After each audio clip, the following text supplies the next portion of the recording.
Šalát caprese je vo svojej podstate veľmi jednoduchý. Stačí nám niekoľko ingrediencií.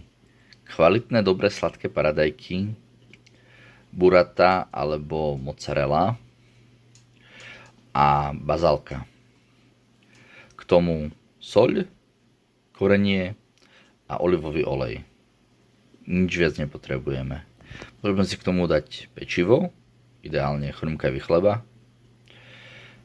Ak chceme tú základnú verziu, tak je tam mozzarella. Ak chceme takú krémovejšiu verziu, je tam burrata. Toto pred nami je burrata. Najlepšie to všetko chutí s čerstvými bazálkovými listami, ale môžeme si spraviť aj bazálkové pesto alebo použiť sušenú bazálku. Korenie sa snažíme vybrať nie moc výrazné, napríklad toto je kampotské červené. Melieme ho na jemno alebo na stredne hrubo.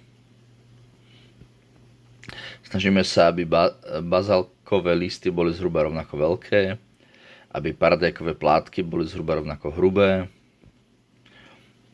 A ako soľ sme použili maldonskú vločkovú morskú soľ nejodovanú, ktorá tam dodá také príjemné chrumknutie. Šalát caprese je vyslovene o kvalitných surovinách. Je jednoduchý a vo svojej jednoduchosti práve na tom stavia. Takže nie do čom. Dobrú chuť.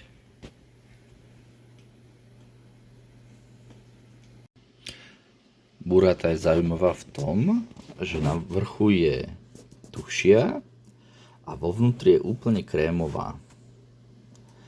Táto nepatrí k tým prémiovým, kde by obsah úplne vytiekol, ale napriek tomu vidíte, že tá krémovosť oproti klasickej mozzarelle je výraznejšia.